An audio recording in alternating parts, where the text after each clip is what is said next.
कौन आपण जानिछंती केवल लेंबु एवं महुर प्रयोग आपणक शरीर रे एक आश्चर्यकारी परिवर्तन आनी परिबो। यह केवल ओजन कम करिवार उपचार नुहे बरं एक आयुर्वेदिक चमत्कार अटे जहार इतिहास हजार वर्ष पुराना अटे। तेबे चलंतु एही उभय जिनिसर वैज्ञानिक एवं आयुर्वेदिक रहस्य विषय जानिबा। सेथिपई भिडियोटी को शेष जाए निहाती देखंतु।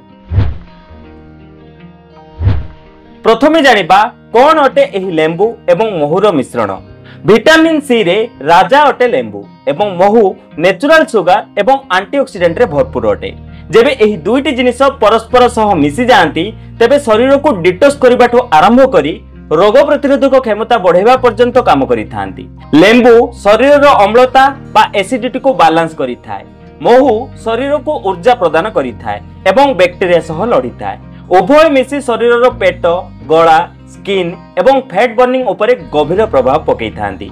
एबे जानिबा एहर वैज्ञानिक कारण विषय रे। प्रथमतः डिटॉक्स इफेक्ट। लेंबुर साइट्रिक एसिड एवं महुर एंजाइम्स लिवर को सफा करिथाय। द्वितीय रे बूस्ट मेटाबॉलिज्म। एहाकु सकाळु खाली पेट रे सेवन करिबा द्वारा मेटाबॉलिज्म क्षिप्र होइथाय फल रे कैलोरी शीघ्र बर्न होइथाय। तृतीय रे कंट्रोल इन्फेक्शन। महुरु मिलुथुबा एंटीबैक्टीरियल गुण गला कर्कश बा गला संक्रमण रु बंचई थाए। चतुर्थ रे इंप्रूव्स डाइजेस्टिव सिस्टम। एही मिश्रण पेटर गैस कबज एवं अपच को ठीक करिबारे सहायता करिथाय।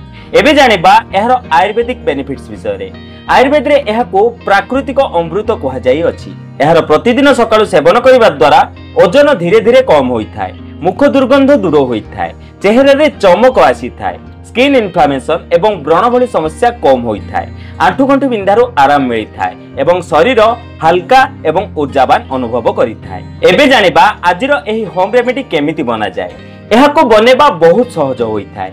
एक ग्लास उषुम पानी नियंतु। एबे सेथिरे फाळे लेंबु रस चिपुडी दियंतु। एबे आपण एथिरे शुद्ध 1 चामच देसी महु मिसांतु। एबे एहाको भलो भाबे मिक्स करि दियंतु। प्रतिदिन सकाळु खाली पेटरे आपण एहार सेवन करंतु। एहा सहित आपनको किछि विशेष कथार ध्यान रखिबा निहाती आवश्यक। जेमिति कि अतिरिक्त गरम पानी रे महु मिसांतु नाही, नहले महुर पोषण शेष होई जाय। भोजनर तुरंत परे एहार सेवन करंतु नाही। शेषरे अधिक मात्रा रे एहार सेवन करंतु नाही, नहले आपनक शरीर रे एसिडिटी बढ़ी पारे। एहा छडा डायबिटीज रोगी डाक्टरक परामर्श बिना महुर सेवन करंतु नाही। जदि एहार सेवन परे पेटरे ज्वलन भली समस्या उत्पन्न हुए तेबे लेंबुर मात्रा कम करि दियंतु। सर्वदा चेष्टा करंतु शुद्ध एवं देसी महुर प्रयोग करिबा पई, फଳରେ आपनकु शीघ्र रिजल्ट मिलिथाय। शेषरे लेंबु एवं महुर मिश्रण ना केवल शरीर को सफा करिथाय बरं धीरे धीरे लाइफस्टाइल रे मध्य परिवर्तन आनिथाय। प्रतिदिनर गोटे छोटिया अभ्यास वर्ष वर्ष धरी लाभ पहुंचाई थाए। भिडियोटी जदि पसंद आस्ताय तेबे गोटे लाइक दियंतु। चैनल को जदि नुआ आछंती तेबे सब्सक्राइब करंतु एवं मनरे जदि कोनोसी प्रश्न अछि तेबे कमेंट करी निहाती जणांतु। तेबे बंधुगण आज पई एतिकी पुणी देखा हबो को नूतन सुंदर अध्याय सह। धन्यवाद।